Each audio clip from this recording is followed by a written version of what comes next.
Income from other sources का हम लोग रिवीजन कर रहे हैं सबसे पहले, ठीक है। तो सर 56 चार्जिंग सेक्शन कौन सा है? 56 क्या बोलता है वहां पे?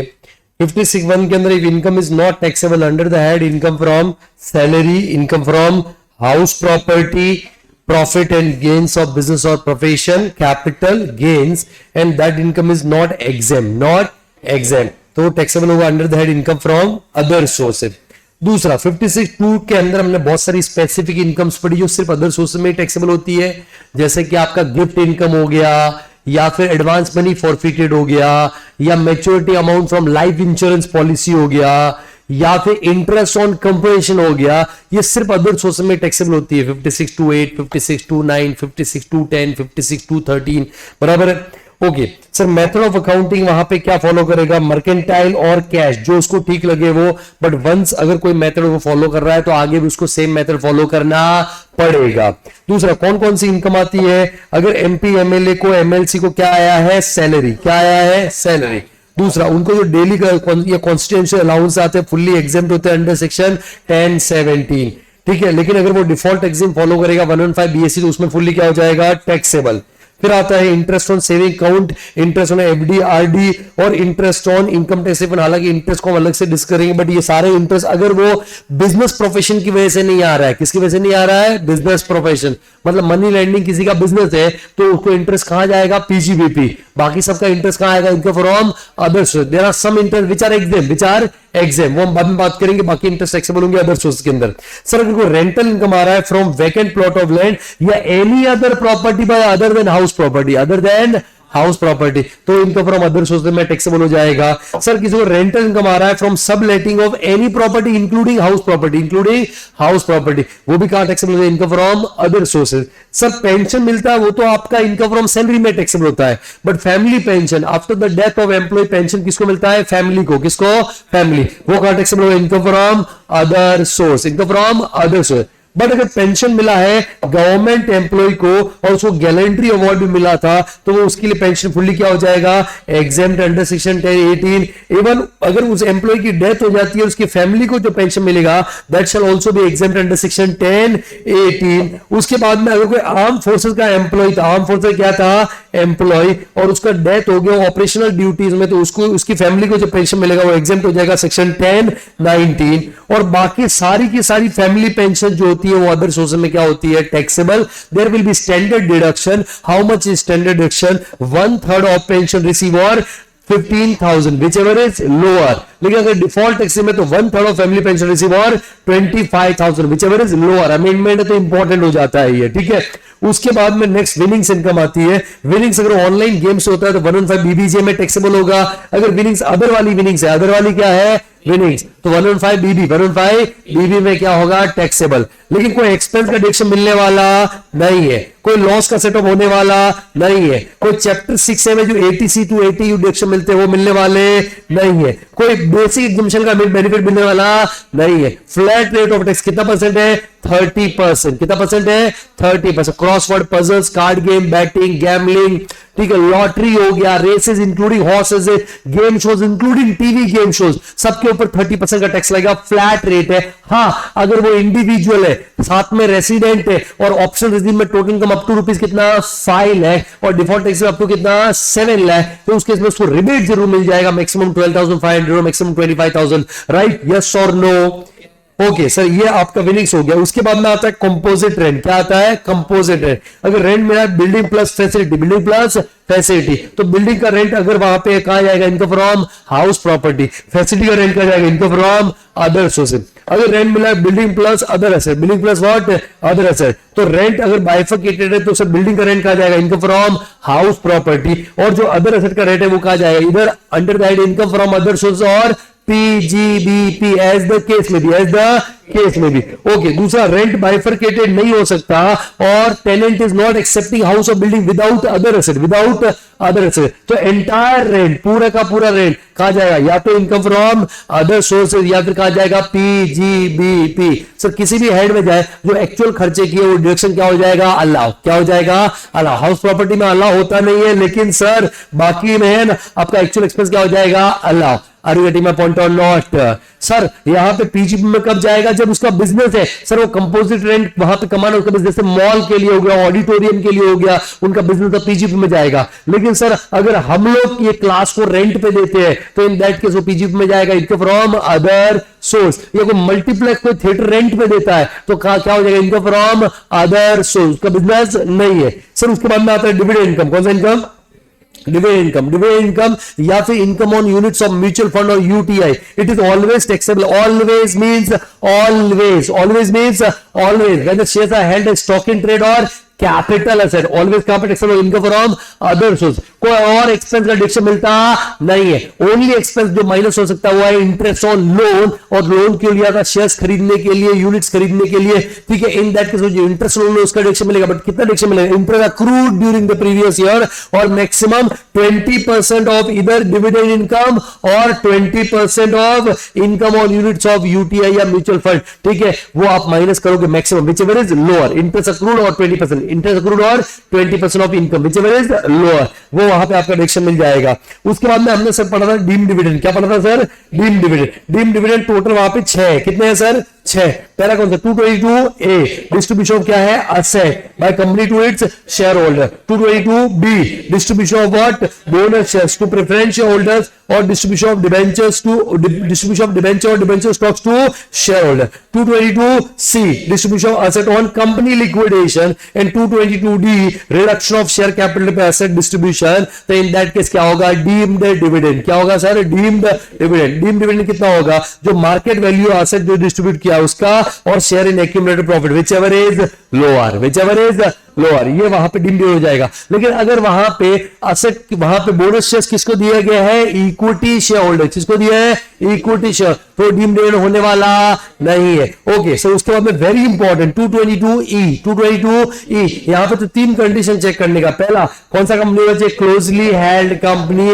दूसरा, क्लोजली हेल्ड कंपनी में शेयर होल्डर मस्ट होल्ड 10% और मोर वोटिंग राइट। और तीसरा, ठीक है, such closely held company is giving what, either loans or advance, only loans or advance, only loans or advance to that shareholder or to other person for the benefit of shareholder, or to a concern in which shareholder is what, substantial interest holder, in that case to the extent of accumulated profit, to the extent of accumulated profit, such loans or advances shall be treated as deemed dividend, ठीक है। Sir वहां पे substantial interest holding कब होगा, जब वो share holder उस concern में 20% और मोर वोटिंग राइट रखता है, या 20% मोर शेयर इन प्रॉफिट रखता है, in case other than company. Sir ये प्रोविजन सिर्फ क्लोजली हेल्ड के ऊपर अप्लाई होते हैं, वाइडली हेल्ड के ऊपर अप्लाई होते नहीं है। तो वाइडली हेल्ड कंपनी क्या होता है, company in which public is substantially interested, जैसे कि लिस्टेड कंपनी। बाकी जो company in which public is substantially not interested, वो कौन सा कंपनी है, क्लोजली हेल्ड कंपनी। कौन सा कंपनी है, क्लोजली हेल्ड कंपनी। दूसरा, अगर ये closely held company normal course of business में लोन्स और एडवांस देती है तो वो डीम्ड डिविडेंड माना जाने वाला नहीं है। सर अगर ये रीपेमेंट कर भी देता है तो भी वो डीम्ड डिविडेंड मान लिया गया है, आगे कुछ करने का नहीं है। एंड मोस्ट इंपॉर्टेंट पार्ट कि बाद में अगर ये कंपनी एक्चुअल डिविडेंड देती है, क्या देती है, एक्चुअल डिविडेंड, तो इन दैट की हमने एग्जांपल भी लिया था कि सर ये 10 करोड़ का लोन दिया और 12 करोड़ का क्या था वहां पे, एक्यूमुलेटेड प्रॉफिट। तो डीम्ड डिविडेंड कितना माना गया, डीम्ड डिविडेंड माना गया 10 CR, कितना, 10 CR। बाद में कंपनी ने एक्चुअल डिविडेंड दिया, कितना दिया, एक्चुअल डिविडेंड। तो इसको लॉजिकली देखो, यहां पे इस 10 CR जो डीम्ड डिविडेंड माना गया, कितना दिया, एक्चुअल डिविडेंड 12 करोड़, कितना 12। तो टैक्सेबल सिर्फ कितना होगा, 2 करोड़। क्यों 2 करोड़, क्योंकि जो पहले ऑलरेडी डीम्ड डिविडेंड मान लिया गया है वो वापस इनकम माना जाएगा नहीं। इसको लॉजिकली अदर तरीके से भी देख सकते हो कि सर देखो ऑलरेडी 12 करोड़ का आपका एक्यूमुलेटेड प्रॉफिट था, परफेक्ट है, उसमें से अर्लियर आपने कितना डीम्ड डिविडेंड ले लिया, 10 CR, कितना, 10 CR। अब मैक्सिमम कंपनी कितना डिविडेंड दे सकती थी, 2 CR, कितना दे सकती थी, 2। तो यहां पे बैलेंस एक्यूमुलेटेड प्रॉफिट कितना हो गया, बताओ ना मेरे को, 2 CR, 2 CR। तो अभी डिविडेंड कितना होगा, whichever is lower, तो कितना होगा 2 CR ही डिविडेंड माना जाएगा। Are you getting my point और नॉट? तो किसी भी तरीके से करो, मैक्सिमम डिविडेंड वहां पे आपको कैसे निकालना है वो ध्यान रखने का। उसके बाद में नया सेक्शन इंट्रोड्यूस किया गया, सेक्शन 222F। 222F, एक कंपनी अगर बायबैक करती है अपने शेयर्स का, तो बायबैक के टाइम पे जो भी डिस्ट्रीब्यूशन करेगी, the entire amount of distribution shall be treated as deemed dividend for the held in the hands of share holder under section 222F। और वो डिस्ट्रीब्यूशन होना चाहिए 1 अक्टूबर 2024 के बाद। फाइनल से 24 में ये सेक्शन इंट्रोड्यूस किया गया था। उसके बाद में आता है maturity amount from keyman insurance policy. Keyman insurance policy means a policy which is taken to protect the business, तो अगर कीमैन के लिए प्रीमियम पे कर रही है वहां पे कंपनी, तो इन दैट केस उस कंपनी को डिडक्शन मिल जाएगा पीजीबी में अंडर सेक्शन 37(1). जब मैच्योरिटी अमाउंट आएगा तो उसमें से कुछ अमाउंट कंपनी को मिलेगा, कुछ कीमैन को मिलेगा। तो जो कंपनी को मिल रहा है, किसको मिल रहा है, कंपनी, उसके लिए बिजनेस इनकम अंडर सेक्शन 28। और जो कीमैन को मिल रहा है, वो कीमैन अगर एम्प्लॉय, कीमैन कौन है, एम्प्लॉय, तो इनकम फ्रॉम सैलरी। अगर वो कीमैन का बिजनेस कनेक्शन तो पीजीबीपी, और अगर कोई लेना देना नहीं है, उसकी फैमिली को मिल रहा है तो इनकम फ्रॉम अदर सोर्स। फिर हमने डिस्कस किया था इंटरेस्ट इनकम। कौन सा इनकम, इंटरेस्ट। अगर इंटरेस्ट कहां से आ रहा है, गणपति के आरसी, तो फुल्ली क्या हो जाएगा, फुल्ली नहीं बोलूंगा, क्या हो जाएगा, एग्जेम्प्ट। क्या हो जाएगा, exempt. Rest all other interest क्या हो जाएंगे, टैक्सेबल। जैसे कि interest on saving account, but वो सेविंग अकाउंट कहां नहीं होना चाहिए, पोस्ट ऑफिस में लिखिए, पोस्ट ऑफिस के लिए एग्जाम्पशन है। तो सेविंग बैंक अकाउंट अगर बैंक में है, कोऑपरेटिव बैंक में, कोऑपरेटिव सोसाइटी में, तो इंटरेस्ट फुल्ली क्या हो जाएगा, टैक्सेबल। इंटरेस्ट ऑन एफडीआरडी, चाहे बैंक में हो, कोऑपरेटिव बैंक में हो, पोस्ट ऑफिस में क्यों ना हो, ठीक है, या फिर कोऑपरेटिव सोसाइटी में क्या हो, इंटरेस्ट ऑन एफडीआरडी फुल्ली क्या है, टैक्सेबल। इंटरेस्ट ऑन डिबेंचर, अगर डिबेंचर्स हेल्ड नहीं कर रखे as stock in trade, as what, stock in trade, अगर वो स्टॉक इन ट्रेड में अगर हेल्ड कर रखा है तो कहा जाएगा इनकम फ्रॉम, सब कहा जाएगा पीजीपी, कहा जाएगा पीजीपी। लेकिन अगर एज कैपिटल सेट हेल्ड कर रखा है, एज इन्वेस्टमेंट हेल्ड कर रखा है डिबेंचर, तो इंटरेस्ट कहां आएगा, income from other sources. Interest on bond, interest on loan, अगर मनी लेंडिंग बिजनेस नहीं है, मनी लेंडिंग बिजनेस है तो कहा जाएगा PGP, otherwise income from other sources. और इंटरेस्ट ऑन इनकम टैक्स या इंटरेस्ट ऑन जीएसटी रिफंड, ये भी आपका टैक्सेबल हो जाएगा under that income from other sources. बाकी जो गणपति क्या आरसी वो क्या हो जाएगा, एग्जिबिट, ठीक है। सबसे पहले जीवन क्या, जीवन है gold bonds 6.5%, 7%, exempt under section 10(50). फिर उसके बाद में G2 क्या है, deposit certificate issue under gold monetary scheme 2050, exempt under section 10(50). N क्या है, national plan certificate, exempt under section 10(50). P क्या है sir, public provident fund, PPF, exempt under section 10(11). T क्या है, ट्रेजरी सेविंग, ठीक है, टैक्सेबल सर्टिफिकेट, वहां पे आपका टैक्स हो जाएगा, एग्जाम्प्ट हो जाएगा अंडर सेक्शन 10(50). उसके बाद पी क्या है, post office saving bank account, interest 10(50) में क्या हो जाएगा, एग्जैक्ट। बट मैक्सिमम कितना, 3,500। पर ये पर अकाउंट नहीं है, पर अकाउंट होल्डर है, पर अकाउंट नहीं है, पर अकाउंट होल्डर। क्या डिफरेंस है पर अकाउंट और पर अकाउंट होल्डर में? हो सकता है एक अकाउंट में ज्वाइंट अकाउंट होल्डर तो दोनों को एग्जामिशन मिलेगा। Are you getting my point और नॉट? अगर पर अकाउंट होता तो भले कितने भी ज्वाइंट अकाउंट होते हैं, पूरे अकाउंट के ऊपर 3,500 का एग्जामिशन मिलता है। Are you getting my point और नॉट? तो ये 3,500 पर अकाउंट होल्डर वहां पे एग्जाम हो जाएगा 10(15) के अंदर। उसके बाद में नेक्स्ट वहां पे आता है के, Konkan railway corporation bond, interest क्या हो जाएगा, एग्जाम 10(50). उसके अंदर आर क्या है, RBI relief bonds, RBI relief bond, exam हो जाएगा 10(50). सी क्या है, कैपिटल इन्वेस्टमेंट बॉन्ड, एग्जाम हो जाएगा 10(50). और लास्ट में क्या आता है, एस क्या आता है, Sukanya Samriddhi account scheme, exam हो जाएगा 10(11)(A). ठीक है, ये हमने डिस्कस किया था। उसके बाद में कुछ और पॉइंट है, जैसे कि सर वहां पे आपका आता है ओनिंग एंड मेंटेनिंग। ये तुम लोगों ने लिखा है कि नहीं लिखा है? ये सब लिखा है ना, ठीक है। Owning and maintaining race horse, owning maintaining race horse है। नॉर्मल इनकम है, नॉर्मल टैक्स रेट से टैक्सेबल होगा। नॉर्मल इनकम है, नॉर्मल टैक्स से टैक्सेबल होगा। सर एक्सपेंस सब क्या होगा, माइनस, ये विनिंग्स नहीं है। दूसरा advance money forfeited, advance money forfeited on और आफ्टर 1 अप्रैल 2014, तो वो भी इनकम फ्रॉम अदर सोर्स में टैक्सेबल हो जाएगा। सर अगर कोई इंटरेस्ट मिल रहा है ऑन कंपल्शन, ठीक है, इन केस ऑफ कंपल्सरी इक्वेशन, तो रिसीव बेसिस पे ऑलवेज टैक्सेबल होगा। दो स्टैंडर्ड डिडक्शन वो उसमें से माइनस कर सकते हो 50%, और कोई एक्सपेंस डिडक्शन मिलने वाला नहीं है, ठीक है। उसके बाद में सर वहां पे कुछ और इनकम सी 115 BBE के अंदर अनएक्सप्लेन इन्वेस्टमेंट या अनएक्सप्लेन एक्सपेंडिचर या undisclosed money, jewellery, other valuable assets, Boolean etcetera, ठीक ठीक है, अगर वो है तो बेसिक टैक्स सीधा कितना 60%, कोई एक्सपेंस का डिडक्शन मिलने वाला नहीं है, कोई लॉस का सेटअप होने वाला नहीं है, कोई चैप्टर 6 डिडक्शन मिलने वाला नहीं है, कोई बेसिक इनिशियल लिमिट मिलने वाला नहीं है, कोई 87 का लिमिट मिलने वाला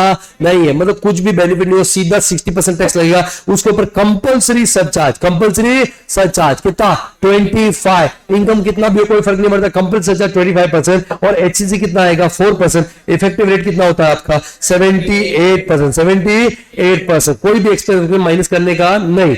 उसके बाद में अगर वहां पे अवार्ड्स मिले, क्या मिले बेटा अवार्ड्स, अवार्ड्स अगर गवर्नमेंट से मिले, किधर से मिले गवर्नमेंट, तो फुल्ली क्या हो जाएगा exam under section 1017A, 1017, but अगर अदर देन गवर्नमेंट मिला तो फुल्ली क्या हो जाएगा टैक्सेबल। उसके बाद में वहां पे आता है अगर लाइफ इंश्योरेंस का मैच्योरिटी अमाउंट है, लाइफ इंश्योरेंस क्या है मैच्योरिटी अमाउंट है, वो आपका अगर एग्जाम नहीं है 1010D में, पहली बात किसका क्या किसका मैच्योरिटी अमाउंट, लाइफ इंश्योरेंस का mature amount which is not exempt under section 1010D and which is also not ULIP, which is also not keyman insurance policy, then the amount of maturity वो taxable हो जाएगा 56 to 30, 56 to, अच्छा एक काम और करो, यहां पे जो लिखा चार्जेबल टू टैक्स, वहां पे एरो जगह है क्या, है क्या, तो एक काम करो इधर लिखो टैक्सेबल अमाउंट कितना होगा, टैक्सेबल अमाउंट लिखो वहां पे मैच्योरिटी अमाउंट,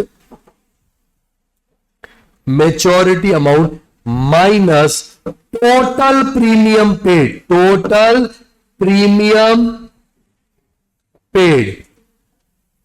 भाई मैंने लाइफ इंश्योरेंस का पॉलिसी लिया था और लाइफ इंश्योरेंस पॉलिसी का मैं प्रीमियम पे करता था, अब मैच्योरिटी अमाउंट जो मुझे मिलेगा उसमें तो प्रीमियम का अमाउंट भी मिलेगा ना मुझे वापस, थोड़ा सोच समझ के जवाब दोगे क्या sir, what ever amount of premium I have paid I will get it back again, जब मैच्योरिटी मिलेगा तो वो प्रीमियम को मेरा ही पैसा गया है, मेरा ही पैसा मुझे वापस मिल रहा है, बोलो, तो उस केस में वहां पे वो टैक्सेबल कैसे हो सकता है, तो उस केस में उसको क्या कर दोगे माइनस, क्या कर दोगे minus, are you getting my point और नॉट, ठीक है, तो ये इस तरीके से मैच्योरिटी अमाउंट वहां पे टैक्सेबल होगा। और लास्ट में मैंने 20 एक और लिखवा दिया था, बोला था मैंने वहां पे any other income, any other income जो 4 हेड में टैक्सेबल नहीं होता है वो भी इनकम फ्रॉम अदर सोर्स में क्या हो जाएगा टैक्सेबल।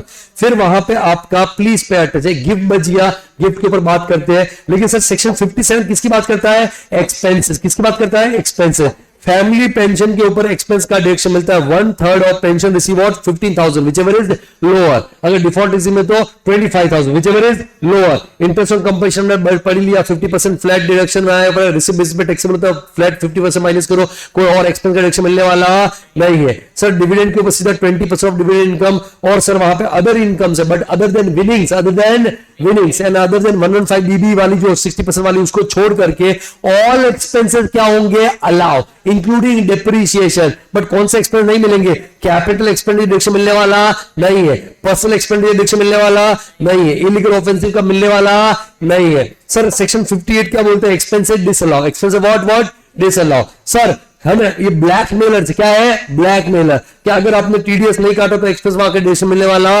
नहीं है, अगर रिलेटिव को एक्सेस पेमेंट की तो डिडक्शन मिलने वाला नहीं है, बाद में बात करें पीजी पे आएगा समझ में आ जाएगा। 48(3) आज में हमने पढ़ा वहां पे कि किसी एक पर्सन को एक दिन में अगर पेमेंट किया है मोर देन 10,000 और वो मोड ऑफ पेमेंट है otherwise than by account payee cheque, otherwise than by account payee draft, otherwise than by ECS, ठीक है, तो डिडक्शन मिलने वाला नहीं है। मतलब कैश में, बैलेंस चेक में, क्रॉस चेक में किसी को पेमेंट किया है 10,000 से ज्यादा एक दिन में, 10,000 से ज्यादा, तो सर उसका एक्सपेंस का डिडक्शन मिलने वाला नहीं है। और लास्ट में तो 59 sir deemed income from others, deemed income from others, पहले आपने एक्सपेंस का क्या लिया था डिडक्शन, क्या लिया था डिडक्शन, क्या लिया था डिडक्शन, और अभी वहां पे आपको सब्सिक्वेंट क्या हो रहा है रिकवरी, क्या हो रहा है रिकवरी, तो सब्सिक्वेंट रिकवरी सेक्शन 59 के अंदर deemed income from other source हो जाएगा।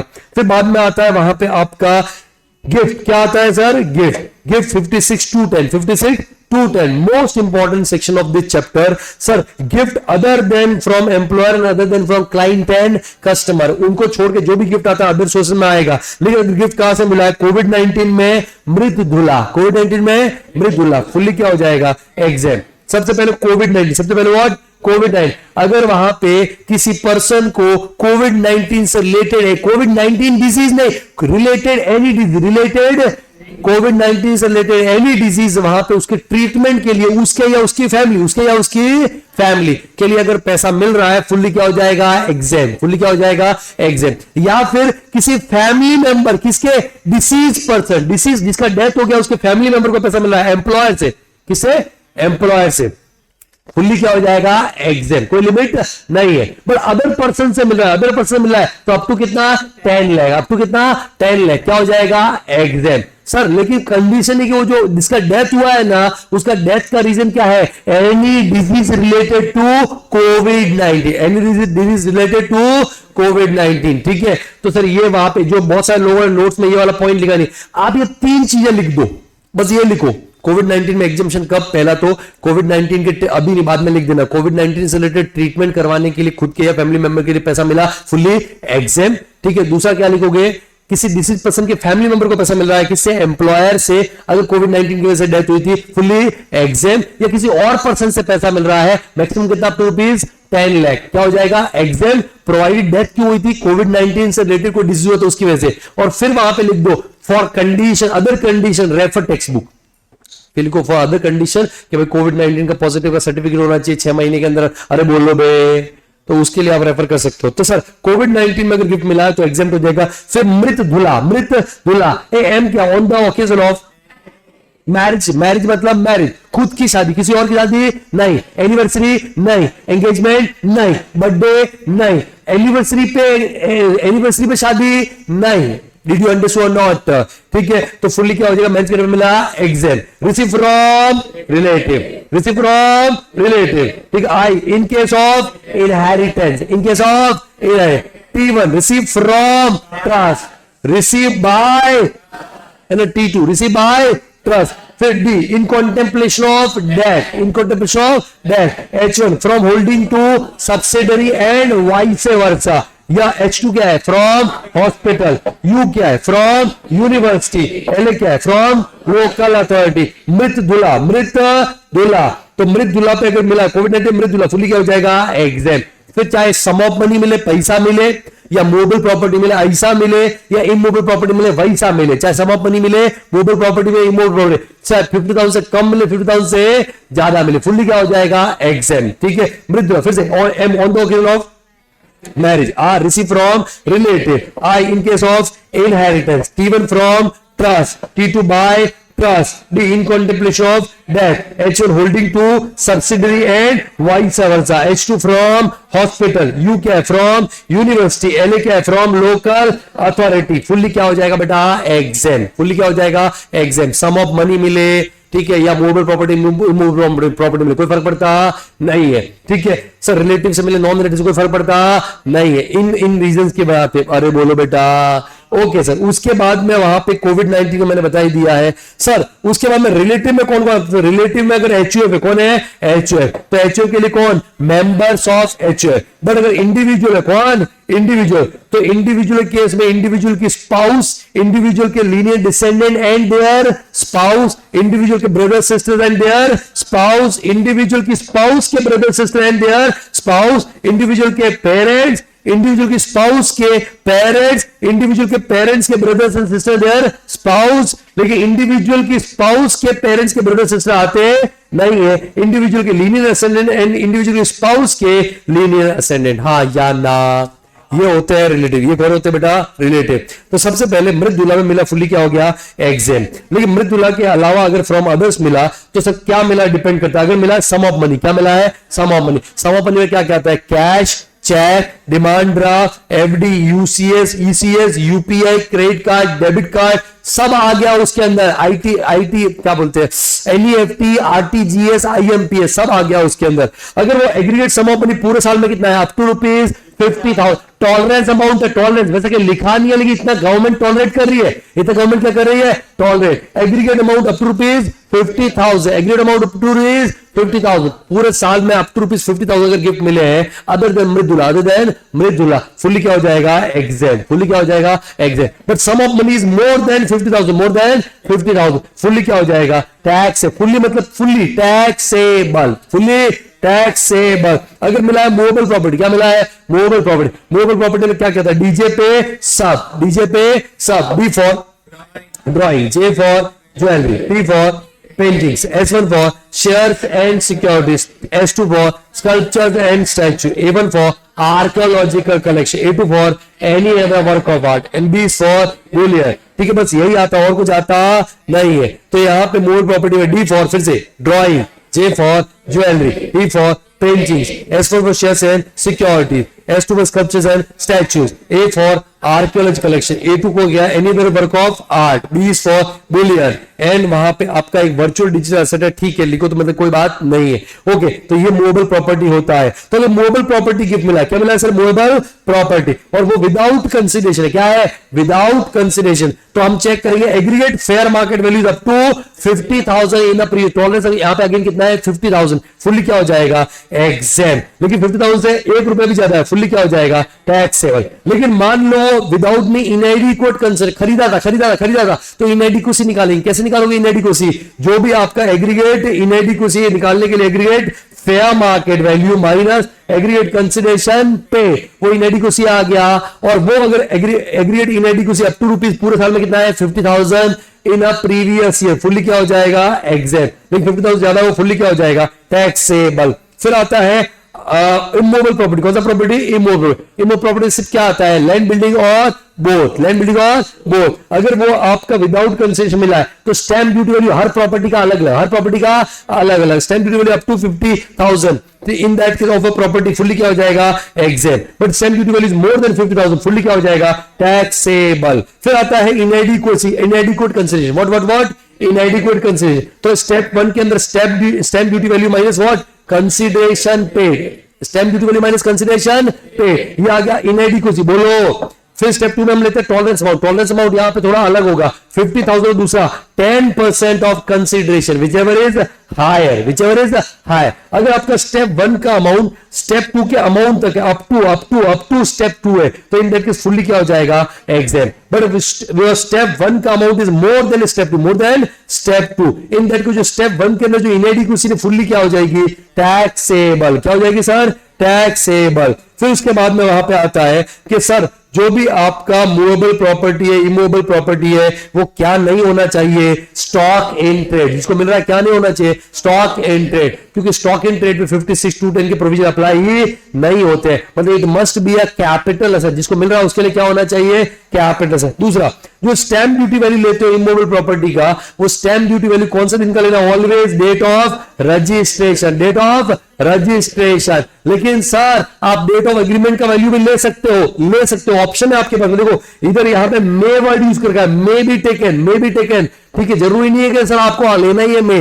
ठीक है, तो may be taken as on the date of agreement अगर 3 कंडीशन सेटिस्फाई होती है. पहला क्या? At least some part of consideration is paid. Nothing is defined for some part of consideration. 1 रुपया भी हो सकता है. At least some part of consideration is paid by account payee cheque और अकाउंट पे ड्राफ्ट और ECS. और तीसरा क्या आता है? कौन सी डेट तक? Up to the date of agreement. अगर तीनों कंडीशंस क्यूमुलेटिवली सेटिस्फाई होती है. क्या होती है?